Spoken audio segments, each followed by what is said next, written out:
And good evening, everyone. I am live. Welcome into my live Pacers post-game show. I go live after every single Pacers playoff game, and I got more work ahead of me, clearly, as the Pacers win Game 6, 125-104 to advance to the NBA Finals for the first time in 25 years, a quarter century.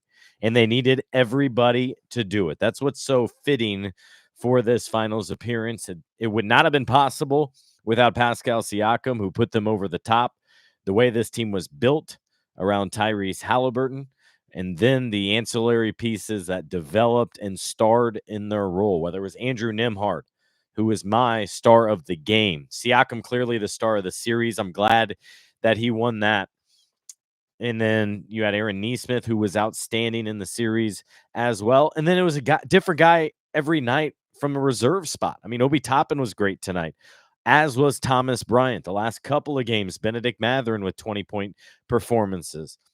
Ben Shepherd had a couple good games as well. It's just so appropriate for the way in which this team was built and the way they were able to get it done. To all you Pacer fans out there, I'm happy for you. That is outstanding. I'm sure you are on cloud nine right now, enjoying every bit of this Indiana Pacers run. And now they face the Oklahoma City Thunder beginning Thursday down at Paycom Center in OKC. That'll begin at 8:30.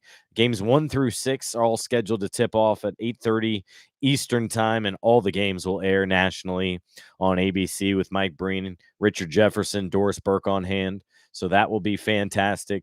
And just what a year it's been. I mean, you go back to that 10-15 start by the team in that rocky road, first month and a half of the season derailed by injuries and frustration. I remember doing a podcast about whether this team was broken there in early December, and maybe it was, but it was just temporarily.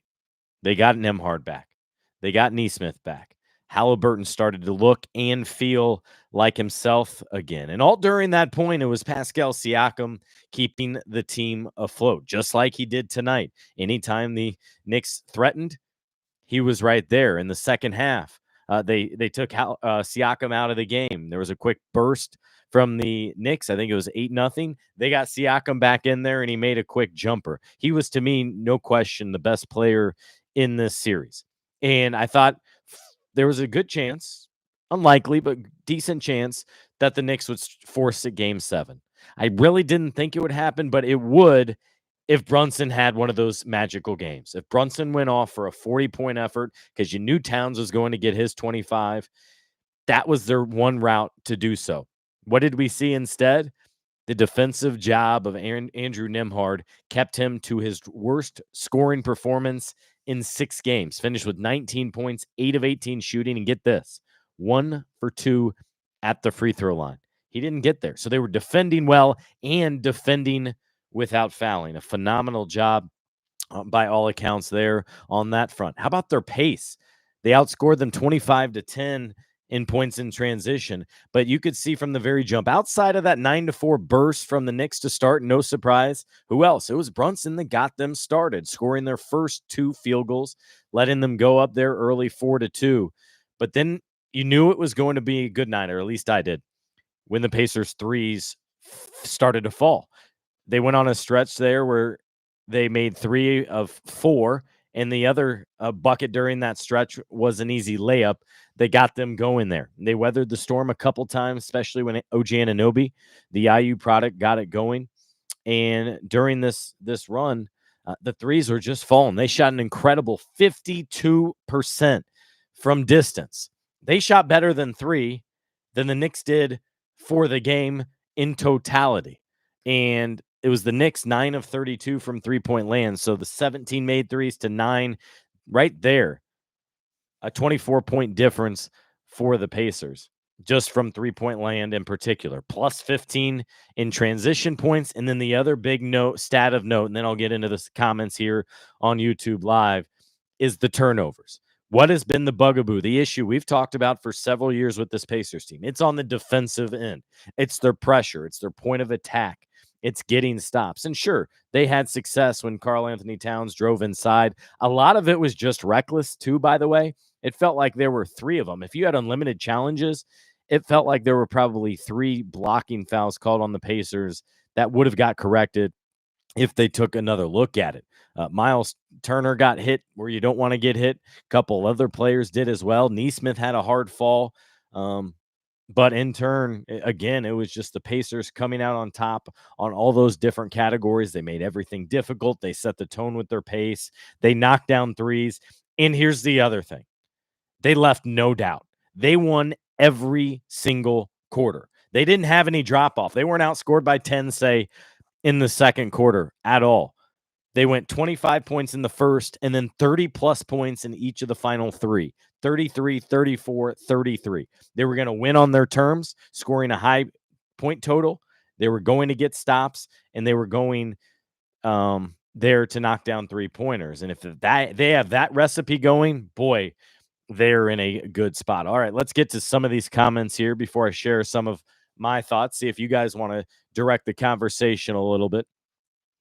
Eric's super excited for the Pacers. Annoying to see everyone predicting OKC will sweep. Yeah, the prediction of the sweep, certainly I can see why you're annoyed, right? Like, it feels like media or fans or wherever you are seeing it yet. I have not just yet, but to see a sweep means you're not really truly maybe giving them a chance. I think this is going to be a tough one for this Pacers team. The stat I keep going back to is this Thunder team are 29-1 against the Eastern Conference. So not only were the best team overall, 68 wins, they're a team that can match the Pacers' depth. They can match the Pacers' youth. And it's a team that has that all-time confidence. They are playing at an all-time high right now. Oh, and by the way, they're going to have an extended rest because they disposed of the Minnesota Timberwolves, 3 days ago? A couple days before the Pacers here. So Pacers still get good rest, to be clear. Game 1 not until Thursday. Media day down in OKC coming up on Wednesday. But both teams should be as rested as you can be going into this game. You got to like and appreciate and respect how OKC has done it, and to think they might be having some staying power, and so do the Pacers. The window is now for Indiana. They should be in this conversation the next couple of years, to be certain. Absolutely. While Pascal Siakam's here, while Miles Turner is still being as reliable as he is, while Tyrese is going into his prime, while Nembhard and Neesmith are going into their prime, that's what you have to like about this Pacers team, for certain. I don't think it'll be a sweep, but I totally understand why OKC is favored and why many are giving them the advantage. They have the MVP again, though, even though I would have made Jokic my MVP, but SGA was voted the MVP, and the Pacers are going to have all kinds of challenges and difficulties with him. That's why it's going to be fascinating to see the defensive style that they have, and then also Lou Dort, what he does defensively. Isaiah Joe for example, off the bench, what he was able to do with Tyrese Halliburton. The fun story of Lou Dort and Benedict Mathurin, 2 Canadians, best friends, squaring off in the finals. One other note before I get to some more in the chat. The only negative out of tonight's game that I see is Jarris Walker. Feel bad for that guy. Second-year forward, came in, gave it his all, and clearly has something, well, at least to be a severe ankle sprain. While the team was coming out to get the trophy and celebrate at center court, I saw him come out with assistant athletic trainer Iomi Sato, and he was on crutches with that bad ankle sprain. It was a nasty one to the outside. So you hope he can get better in this rest because they might need him. I will say for OKC, they're also similarly built to the Pacers in that they don't have that depth on the wing as much like the Pacers don't as well. They got guards, they got centers. They're more of a younger team, to be clear, but they don't have that wing talent like some of the other teams of Boston, for example, has. But I feel bad for Jarris, no doubt about that. Let's see. Scott is going to be on late to get everybody. Yeah, absolutely. There was a lot to write about. I wanted to make sure I saw the celebrations. If you haven't seen what Miles Turner had to say on the court, check that out either here on my YouTube page or you can see it on my Twitter. I embedded it as well in my post-game column at the buzzer. He spoke not only for all the Pacers, but I think all for Indy fans. Like, they're always counted out. They're always the underdog. And he's been here 10 years. As he said, he spent a third of his life in a Pacers uniform. It's rare for a player to be drafted one place and be there for at least a decade. He and the Pacers want to continue their partnership, but that will have to be wait until July or into June to be decided, as he'll need a contract. And why would you leave this if you're him, as long as the Pacers don't lowball you, right? But that will be a conversation for another time. Michael, are most Pacer fans out there drinking tonight? If you are a drinker, I would hope so. I posted one video a friend sent me from the Dugout Bar in Fountain Square, Fletcher Place, where everyone went crazy and had a lot of fun. Here's the difference, too. Remember back last time the Pacers clinched their spot in the NBA Finals. You got to go back 25 years to Reggie Miller, Larry Bird days. That was done on the road. It was also in Game 6, but it was at Madison Square Garden. This time, though, they were able to do it at Gainbridge Fieldhouse in front of their fan base. And you can't undervalue or underappreciate that. To see Nancy Leonard be celebrated, to see so many of their parents and families, especially I'm thinking of here the Miles Turner family, who has been a staple around the field house for the last decade, courtside supporting Miles as well as the rest of the team. That's outstanding. How about not just ownership, but the entire ownership family? As the year of Herb Simon continues to get even better, to simplify it, he goes in the Hall of Fame. You draft Caitlin Clark. The Fever are the hottest thing going in women's basketball.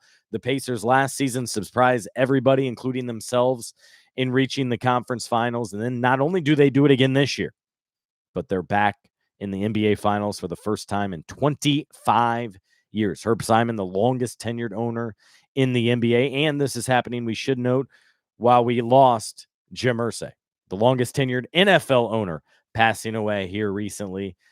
It's crazy to think now officially we're on to June. And June will still be Pacers basketball. It was just a couple of years ago when Pacers basketball ended in mid-April. By April 15th, we were already thinking ahead to the draft lottery and what position they might be. They drafted in the lottery 3 straight years, but everything changed with this franchise when they hired Rick Carlisle, a big assist to Larry Bird. But the Pacers were able to bring back one of their own, a former assistant coach, head coach, and Rick, I cannot underestimate or tell you the extent of what Rick has done in a multitude of levels to get them back to this point. And I know he takes great pride in that. When we talked to him for the first time when he was hired, I think it was like late June, and it was from his place in South Carolina, and it's what looked like a basement. He was talking about how he wanted to put this team over the top and get them to the finals, just like he did with Detroit. Now, they had to go 5 steps back before now 10 steps forward. But they went into that rebuild. They were into the lottery. They had to go out and acquire several players. They got Tyrese Halliburton, who he wanted in Dallas. They got Pascal Siakam, who they were after for almost at least a year. They made a great trade that added Aaron Nesmith and what many fans refer to as the deal that got off of Malcolm Brogdon's contract. You re-signed Miles Turner, but not just that. You did a renegotiate and extend. So you took care of one of your own, which was outstanding to see. You got Obi Toppin for basically nothing, just a second-round pick. You re-signed TJ McConnell, a player that Philadelphia didn't even want after 4 years. Big mistake.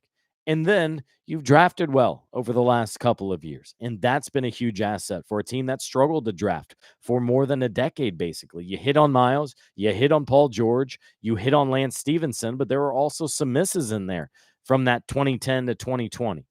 But over the last 3 or 4 years, the team has done a nice job in getting exactly what they need in drafting best player available, and it's worked out tremendously well for this franchise. Let's see. What else? Everybody said the Knicks would destroy the Pacers. Not true. Yeah, that's not true because I didn't say that. I think maybe national media said Knicks, and they were favoring them for obvious reasons. They've watched the Knicks way more than the Pacers, but that statement's certainly not true. Drinking is bad for your health. Come on, Eric. You can have a good time. Some Caitlin Clark talking here, of course. She's dealing with a left quad strain. She'll be all right. Just give it a few weeks. Let's see. Trying to find some more Pacer comments. I was not out partying, Lindy. Did you make sure you check out my story at fieldhousefiles.com? It's a thorough review of what happened tonight, what they needed to do, how they got to this point, and why they were able to have success. Yes, I was a little bit late, but I wanted to make sure that story was what it needed to be for years to come, even. Tibbs was gracious. Absolutely. I thought both of these coaches handled it well on both ends. Rick Carlisle taking the mic and congratulating the Knicks on a great season. Tibbs doing the same thing to begin his post-game press conference as well. This was a fun fight. You know, one of the things that I admired most about it is the mutual respect. We had 6 games and not one technical, not one flagrant foul. Now, you could argue in game 6, maybe there was some couple flagrant fouls. You could go with Obi Toppin getting Brunson across the face. Certainly not intentional, but it was a lot of face. And then Karl-Anthony Towns doing a couple knees to the low area for a couple of Pacer gentlemen. Those perhaps could have been flagrants. Nothing malicious or intentional necessarily, but trying to clear space. That said, no flagrants, no technicals. How often do you see that when you're in a Final Four, a competitive environment like that? I thought that was notable. Just Jules, it was great to see Brunson look like he was going to start crying. I can't stand the Knicks. I respect Brunson, though. Man, he's a tough player. He hit a lot of big shots, seemed to have answers when the Pacers got on runs. I respect the hell out of him. Let's see. Yeah, Basil, absolutely. Got to make everyone get to that story first. Remember, that's where my subscribers are. So I send all my content first to Fieldhouse Files, then jump on here on YouTube, where I have a different audience in many respects. It's a lot more Fever fans on here as well, but this is part of the podcast as well. So I enjoy that. Hopefully you're a subscriber there, Basil. Glad it's going to be starting in a few minutes because I'm ready to go to bed. There you go, Just Jules. We're good to go. PJ's in Evansville, 7 in double figures to lead the Pacers onward. Absolutely. Was tonight's performance just the epitome of how this team was built? Thomas Bryant coming off the bench, knocking down 2 threes, just staying ready. I go back to what Matt Ants, now Boom general manager Chris Taylor, always talks about. I don't know if he's trademarked it, but if he hasn't, he should. Stay ready so you don't have to get ready. And Tony Bradley fell on his left hip, suffered a left hip flexor strain last game, was available but going through it. And so was Thomas Bryant reclaiming his spot as the backup center. He didn't pout. He didn't get down on himself there in the first several games when he didn't get playing time. Just 17 minutes over the first 4 games. He was needed some in game 5, needed tonight here in game 6. 13 minutes is all, but knocked down 3 shots, 2 threes, finished with 11 points and 3 rebounds for the Pacers tonight, even knocked down his 2 free throw attempts. That is the definition to me of starring in your role. And I thought Thomas did a fantastic job in doing that tonight for the Pacers. You're right. 7 in double figures, the entire starting lineup. I was a little bit worried about Tyrese for the first quarter, first half. Missed his first 4 shots, missed a couple threes. He did get the assist going, but he turned it over a couple times early on and finished, by the way, with 4 turnovers in this one. You just don't see that often. If I had time right now, I'd go look and see the last time he committed 4 turnovers because I couldn't tell you.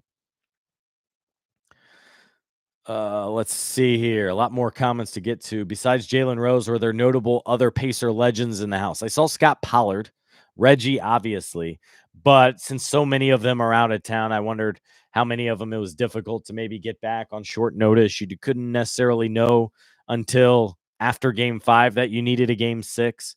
I thought it was a phenomenal job by the Pacers to get so many legends, more than a dozen there for games 3 and 4. A story I broke out and wrote at fieldhousefiles.com, so check it out.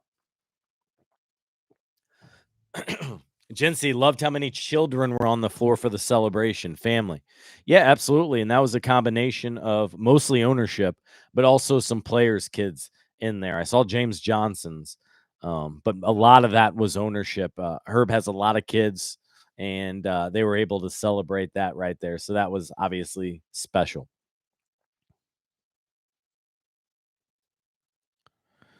What else? We got Michael Pittman.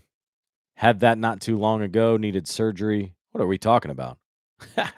Pacers 6-0 in the playoffs when Caitlin Clark is in attendance. I thought it was 7-0. I put it in my story, but I put unofficially because I haven't been keeping track of that. But I believe it was 7-0 now. OKC, Kimono says, will be tough on the Pacers, but Pacers will give it a go. I think they were battle tested in the East, just my opinion, but OKC got really tested against Denver. Yeah, that Denver was more of the Western Conference Finals, even though Minnesota advanced there. They were the ones that really tested them, but that's because Denver has the MVP, the best player in the league. I think we would all agree there, in Nikola Jokic. So that's a challenge, but the Pacers are going to be ready. This coaching staff will be ready to go. You hope Jarris Walker is not too badly hurt and he could be available, but he was on crutches post game. But here's the perspective these players have to have. You have to assume you're never going to get back here because it's so rare. Miles Turner's been here 10 years.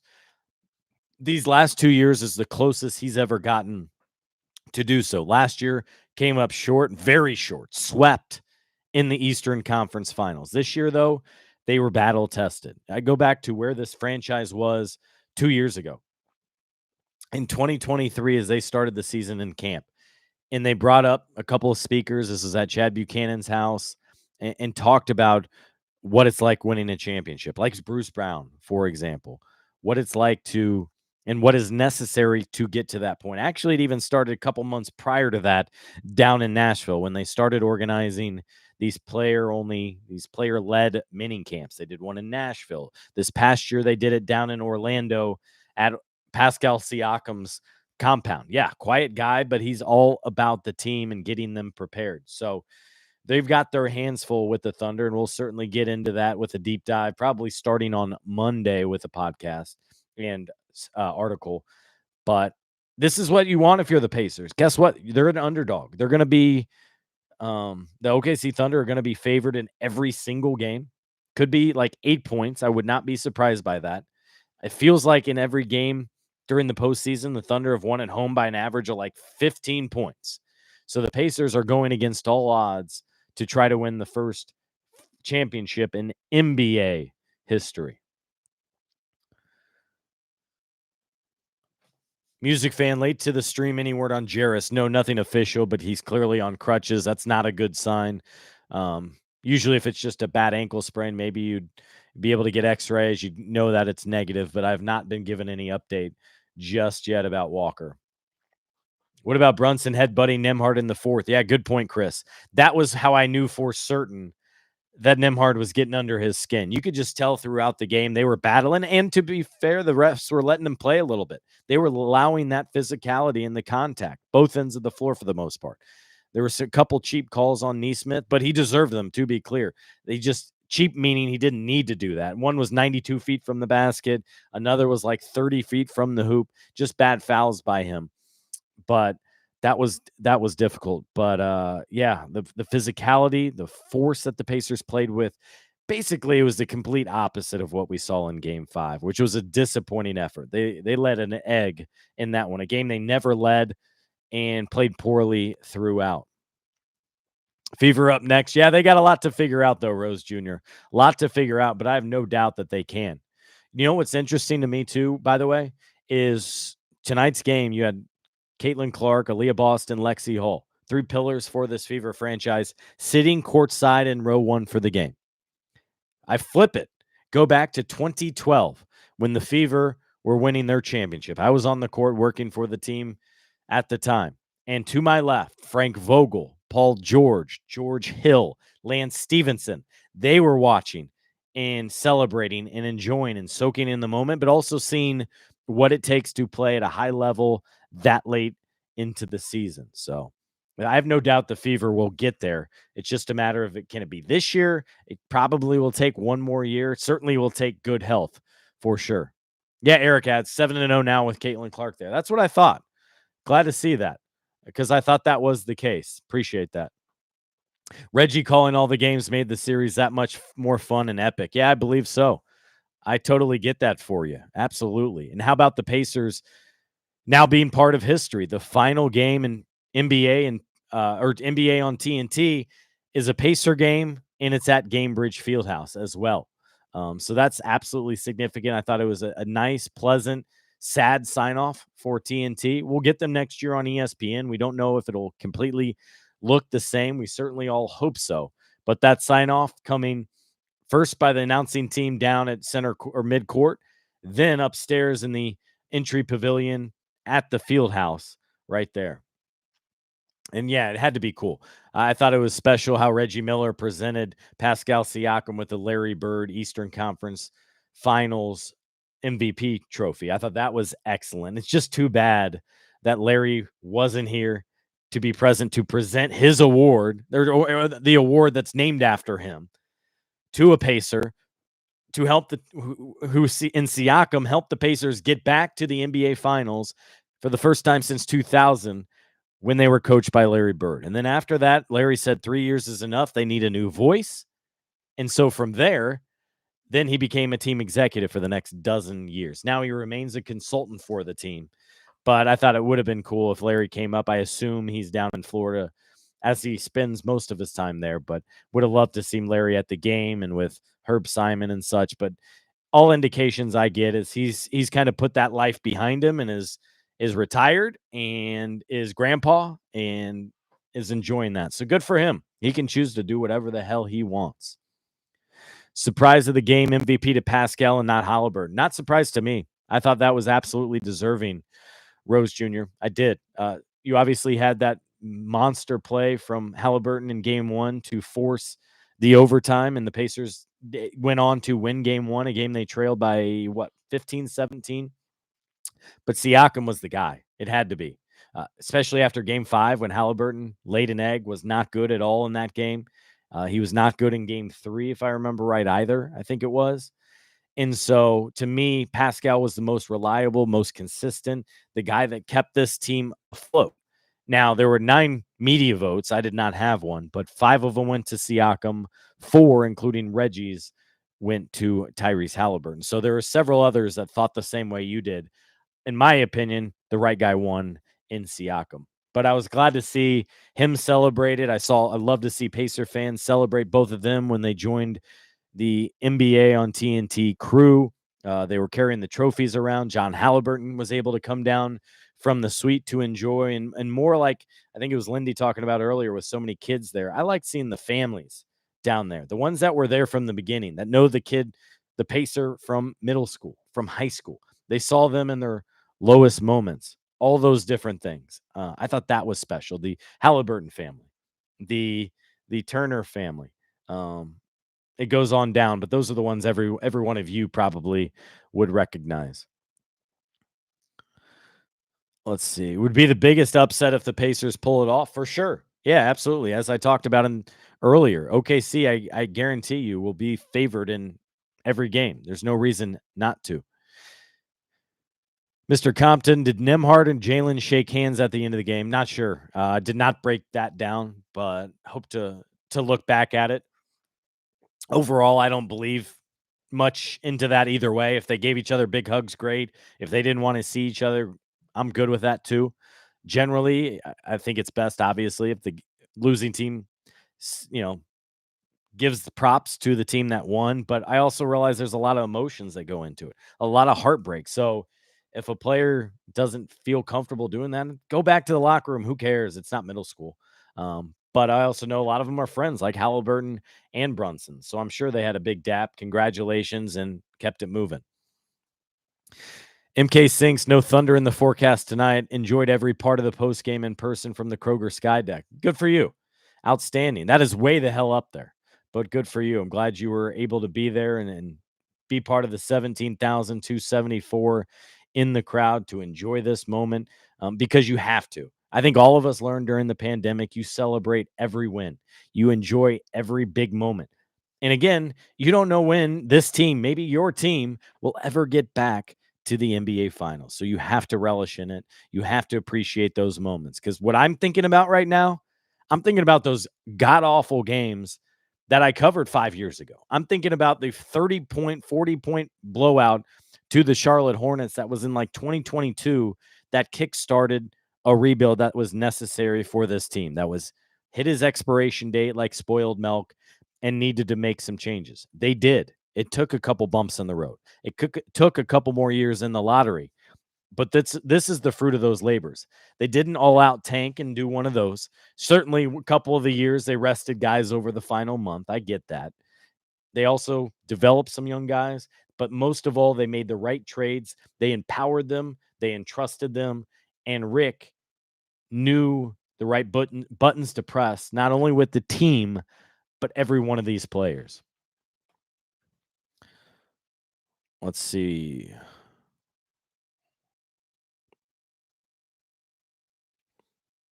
What else is going on here? It's awesome to see the support from the other basketball team. Absolutely.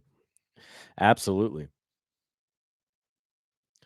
Let's see. Let's go. Pacers had to play 5 versus 8 most of the series and still won convincingly. Flame Keepers. Big fan of officials, I see. There you go.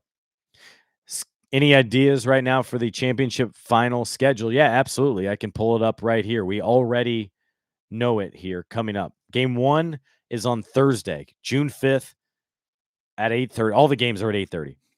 Sunday is game 2. Then next, not this one, but the next Wednesday, Friday will be games 3 and games 4 in Indianapolis. So you can mark your schedule there, and then we'll go from there. Those are the 4 games we know for sure, and then it goes from there. I'll post the full schedule at fieldhousefiles.com. It's a Thursday start again the next week, not this week.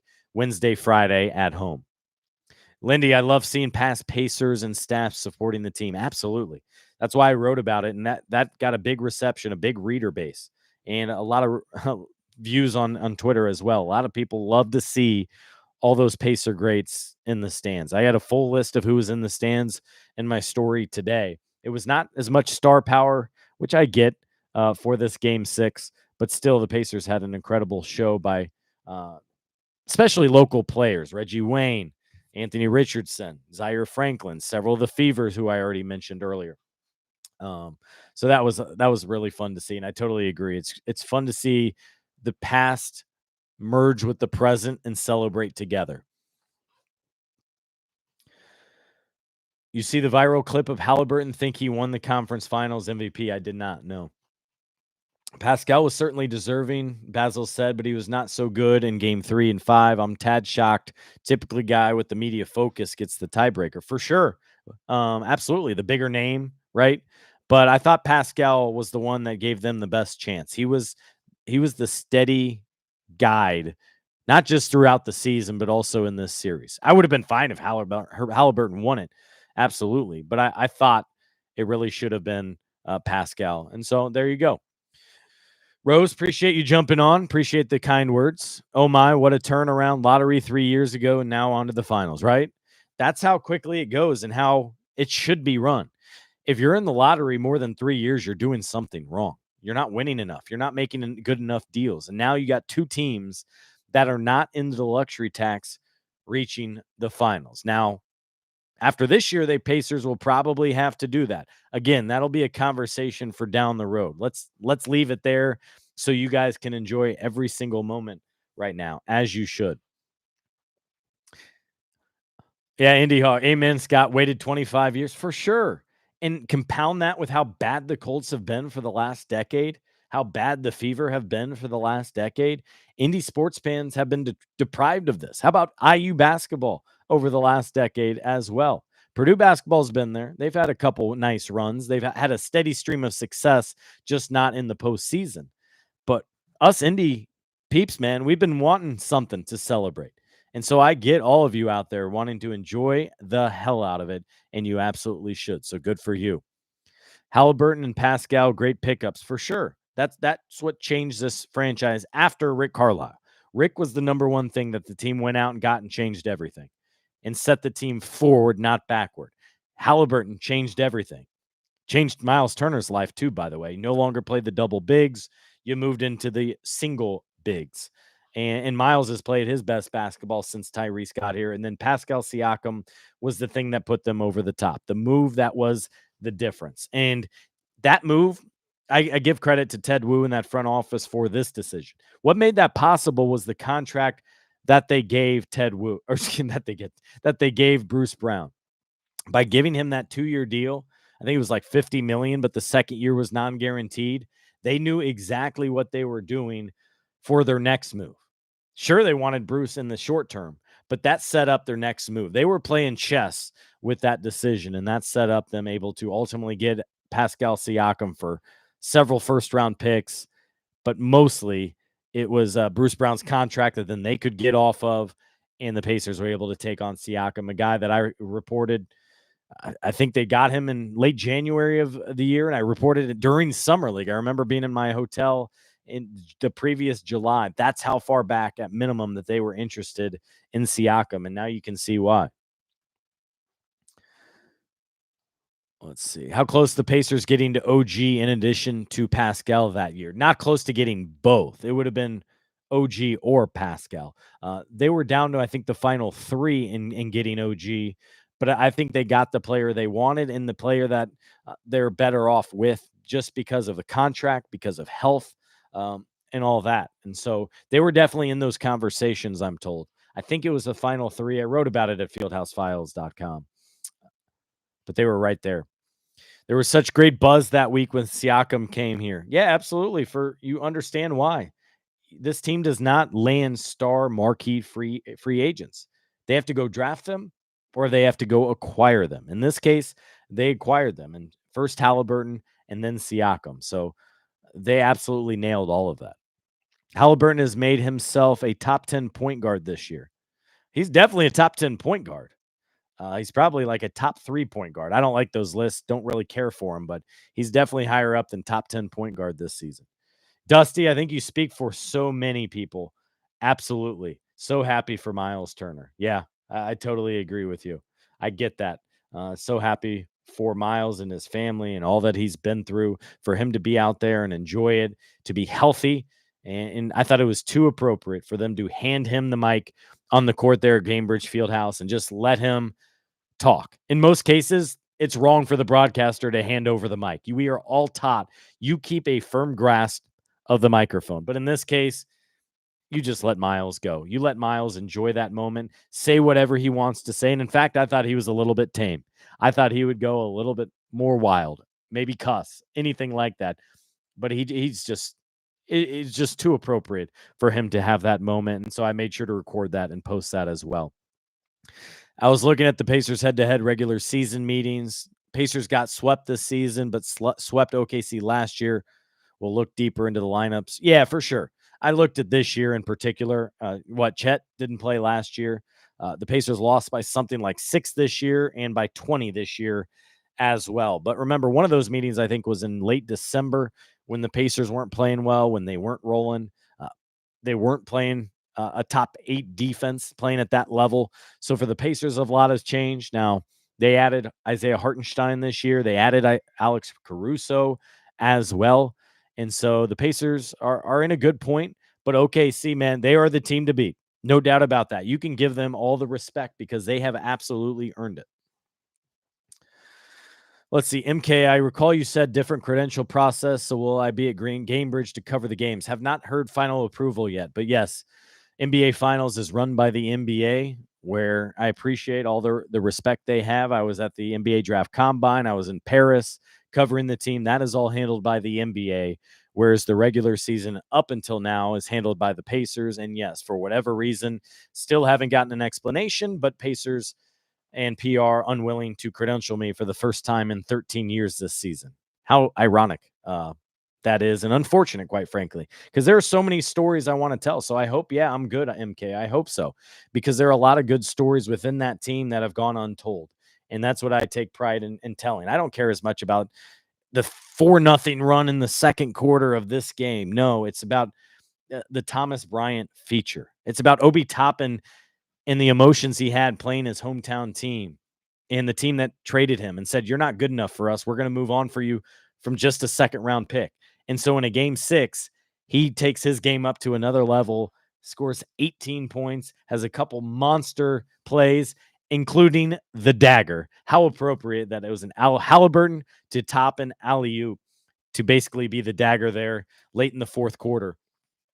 And at that point, by the way, is when I was thinking, I'm really disappointed Slick Leonard's not with us, because that's when he would have turned to his right to Mark Boyle and said, "Turn out the lights.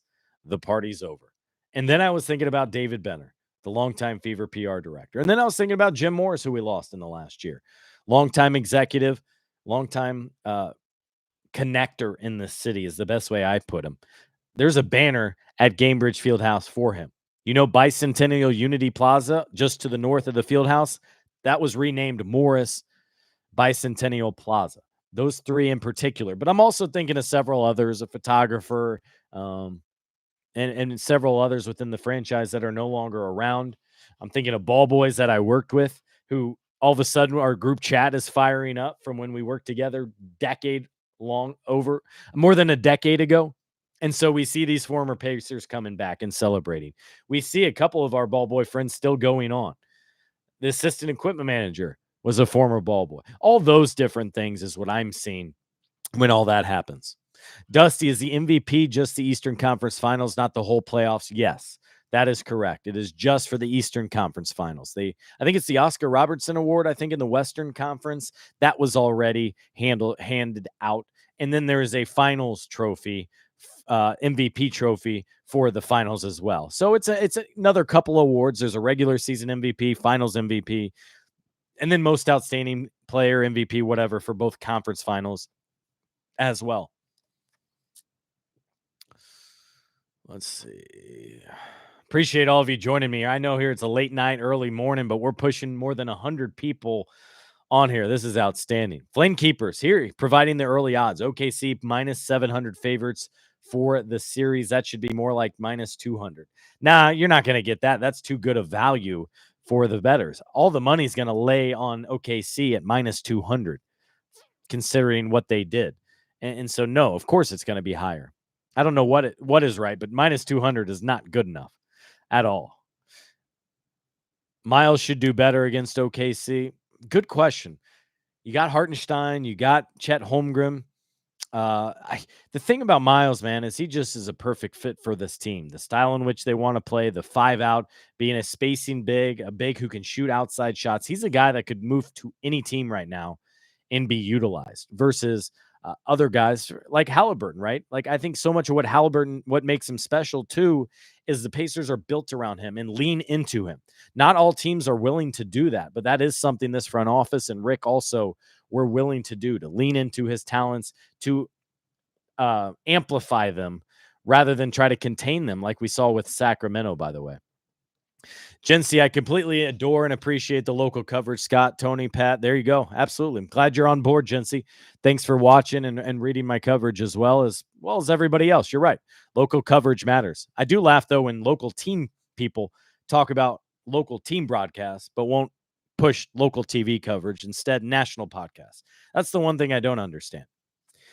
Rose, yeah, those are the best stories, talking about the things I like to talk about. Absolutely, man. That's why I wrote about the alums and so many of them being ecstatic to be included, to be welcome. Did you know the Pacers send them care packages before every season? I did. I put that in the story. Those are the little things, the little touches that can make a franchise special, memorable, and all those different things. And to my point, those are the stories I love doing. Those are the stories you remember. One of the things I probably now need to write about is something about Rick Carlisle, how he has changed everything for this franchise, how he's evolved a great deal as a head coach, from being a disciplinarian to being a guy that was a control freak to now being hands off and empowering others, whether it's his coaches, whether it's his assistant staff members, and whether it's his players led by Tyrese Halliburton.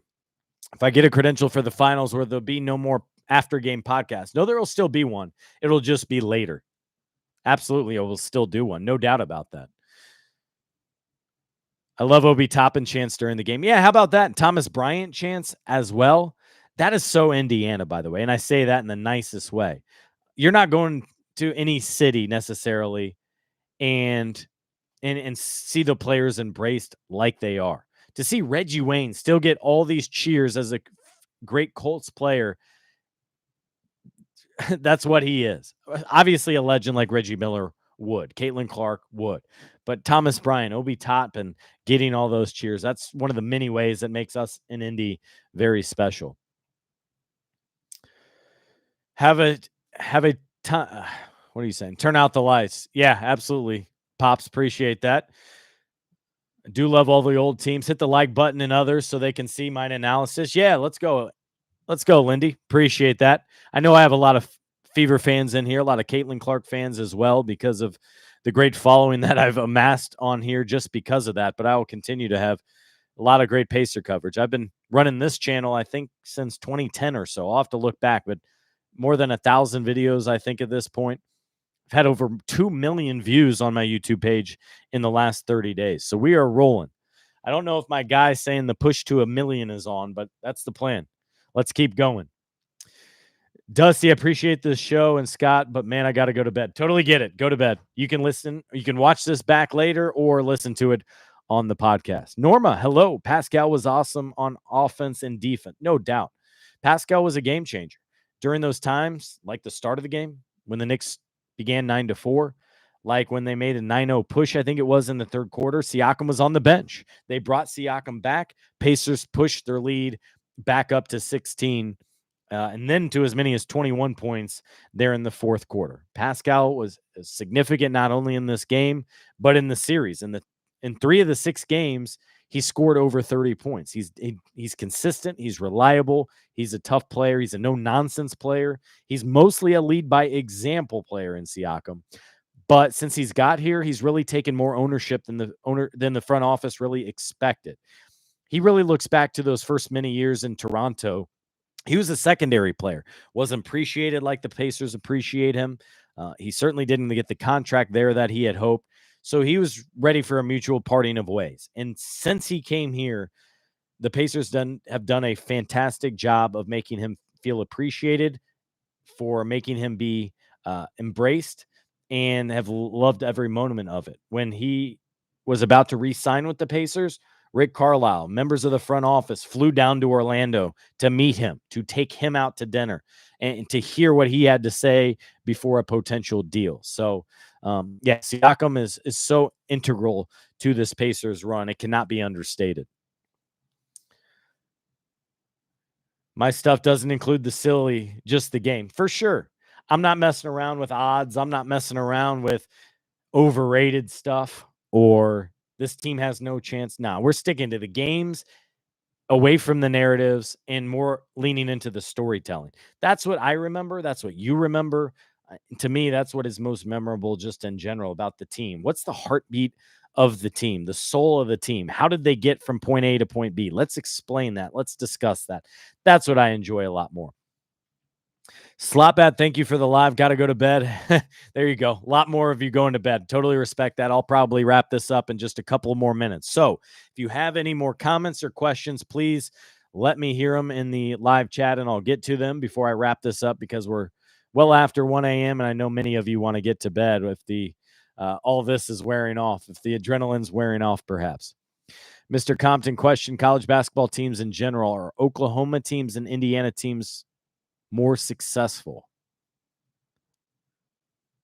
Is Oklahoma or Indiana teams more successful? I'd say Indiana teams. I mean, I haven't looked that up, but off the top of my head, there's more Indiana basketball teams than there are down there. Buddy Hield in Oklahoma obviously stands out, if that's the kind of question there. Basil, thoughts on Greg Doyle and his question to Pascal after Game 6? Good not to be soft or just an ass? I thought I understood what he got at, but I thought that was a situation where Pascal gave his answer, and the Pacers. Sorry, I'm getting a text. And Pascal gave his answer, and Greg kept asking, wanted more, kept prodding. And I think if you're Siakam, he already gave your answer. He already explained it to you. What more is there to say from his perspective? That's where I'm very much reading the player, understanding the player. And also when you're there every day, like I was, you're having that relationship. Now, he's a columnist. He has a different job than us as beat writers, by the way. We should clarify that. That's a very different job. There might be a Colts game one night, Indy 500 moment the other. I thought Pascal gave a good answer, and I think I then would have had it move on. I don't think it was any big deal, but I know Pascal did not like it. He was upset about it afterward, but you move on, and so will we. What can we expect with the national broadcast for the finals? It's ABC. So it's Mike Breen, Richard Jefferson, Doris Burke, Lisa Salters. All ABC, games 1 through 6 at 8:30 Eastern.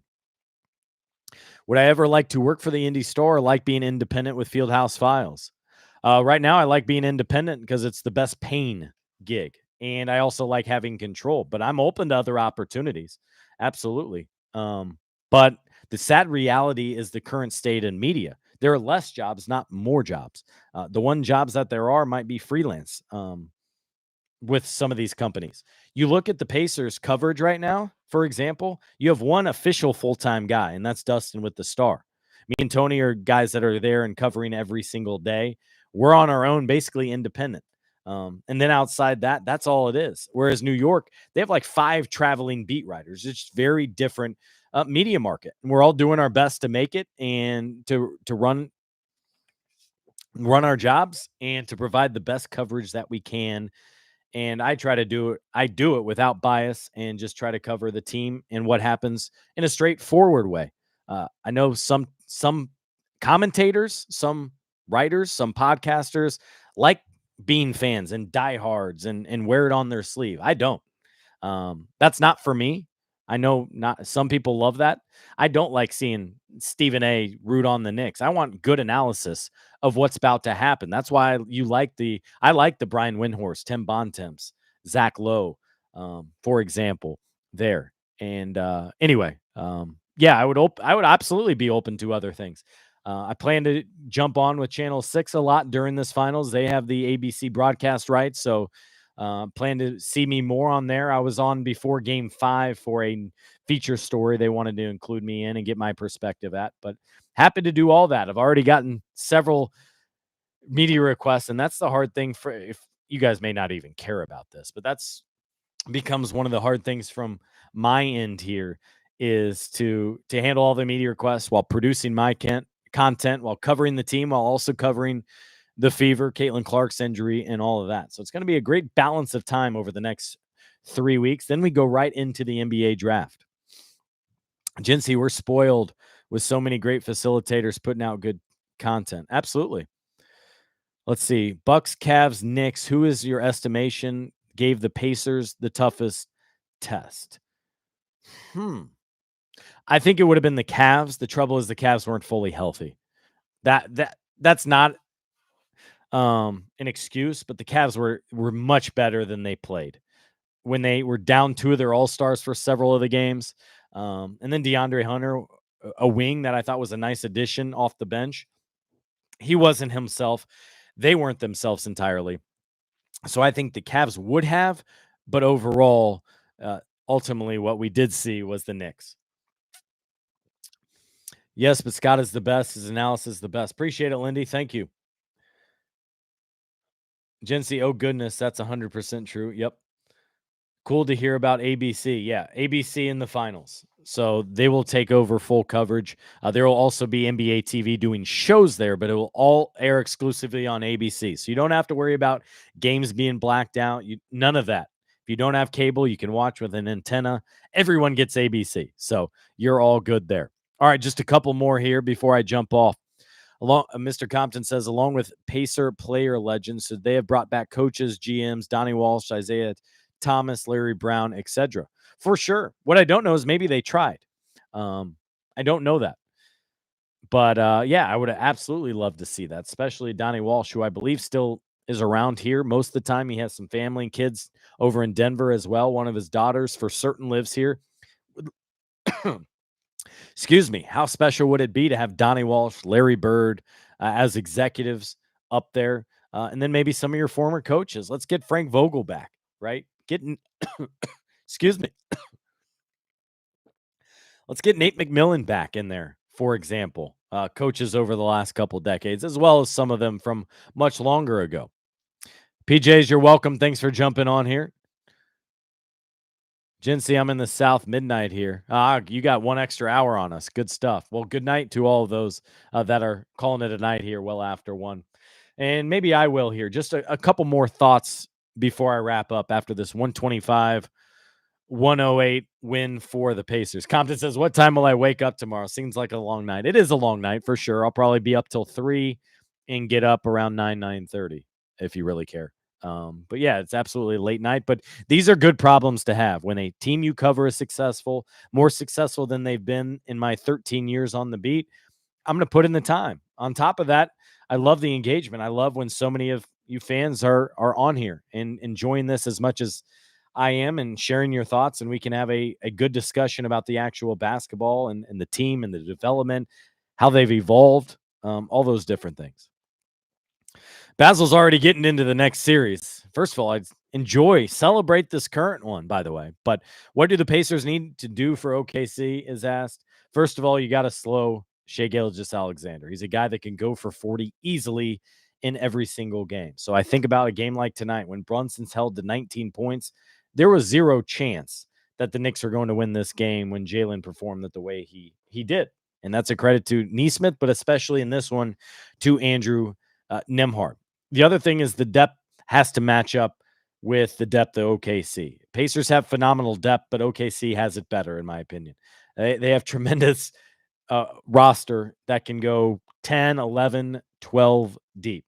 The other thing is Tyrese has to perform. They're going to throw a lot at him. I think I would not be surprised to see even more doubles and blitzes and full court pressure. And so he's going to face a tall task.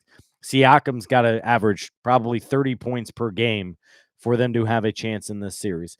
And then I think from there, I would like to see consistent effort from Miles as well. I mean, I'm going down the line. Basically, these guys have to have the game of a series of their life because OKC is no joke. They are really, really good.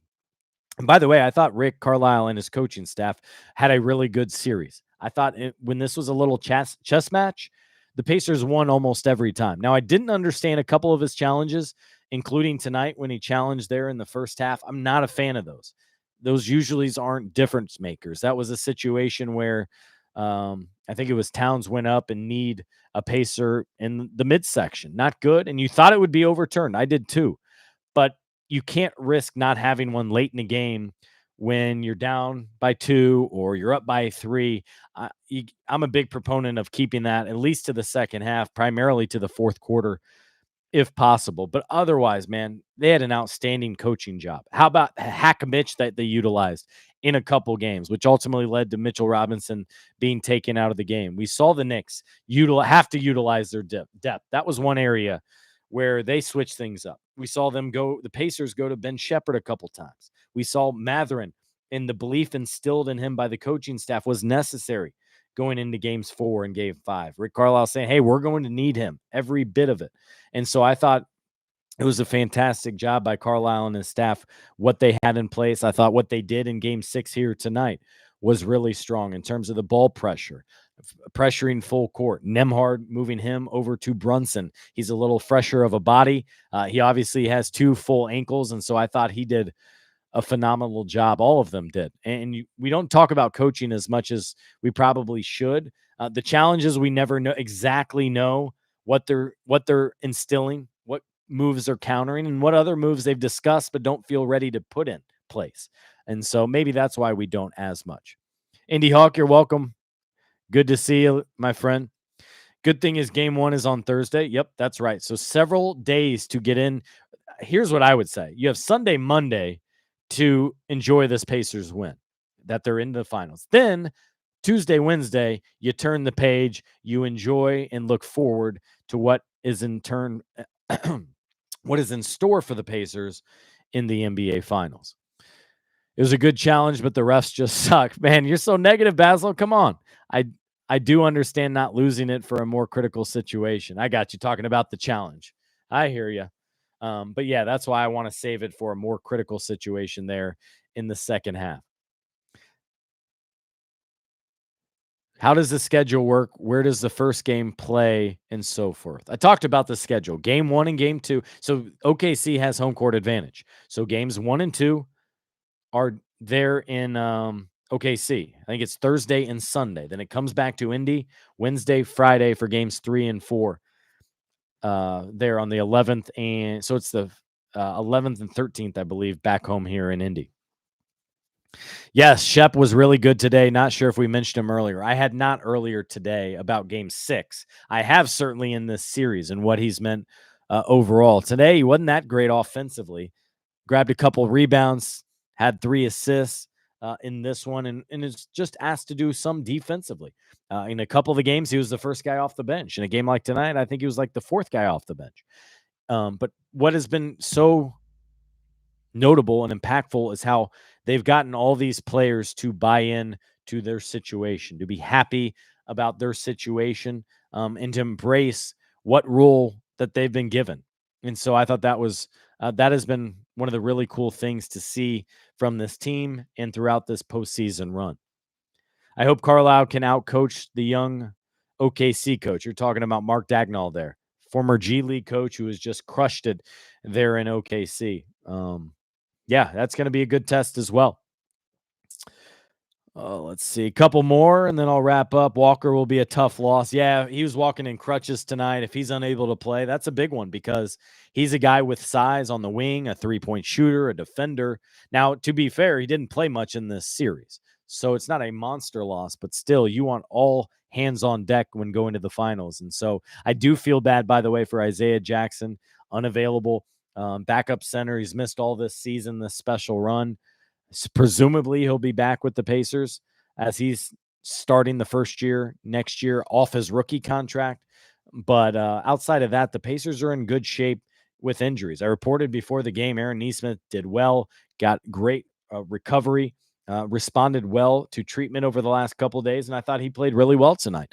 10 points, 3 rebounds. Did have that foul trouble, and that's what limited him to 20 minutes. But he was reliable and a big contributor in tonight's win as well, and obviously throughout the series. She's the cheapest ticket for Game 3 is almost $800. Wow. Good if you're ownership in the Pacers, bad if you're a casual Pacer fan that just wants to go to a game. As bad as the referees has been, I think the NBA and W get their challenges back if successful every single time. Oh, you think they should? Now, the trouble with that is when does it stop, right? Like if you win 6 challenges, I don't think any of us want to sit through that many. So it's more about the flow of the game, about the TV coverage. They don't want a 4-hour game because of the challenges. But I get your thought and where you're getting at there because I believe the same thing. It's just not realistic because games got to end. And at some point, I think refs might just say, yeah, it's unsuccessful. We're tired of challenging. Between game 1 and game 2, do the Pacers stay in OKC to practice or go to Indy? They'll stay in OKC. You got all the media there. You don't want to have to travel back and forth. That's not a simple flight. Think about it. In other series, you might be Boston to LA. You're not going to head back. So unless they're doing something I haven't heard about and is unusual, I fully expect them to stay in OKC, just like I expect the Thunder to stay in Indy between 3 and 4. Now, between 3 and 4, you only have 1 day between games. You have 2 between every other game. Wow, we went a long time, more than an hour here on this live post-game show. Appreciate everyone joining me here tonight. So many thoughts in this one, and so I was glad we were able to discuss that. And we'll probably do another podcast at least Monday, maybe coming up on Sunday. That will do it for this live post-game show. Pacers moving on to the NBA Finals, a special night for you Indiana Pacer fans out there. Thanks for those who joined me live and for those listening back. Hope you did so on 2 times speed. And I will talk to you all again soon. Have a great night, everyone.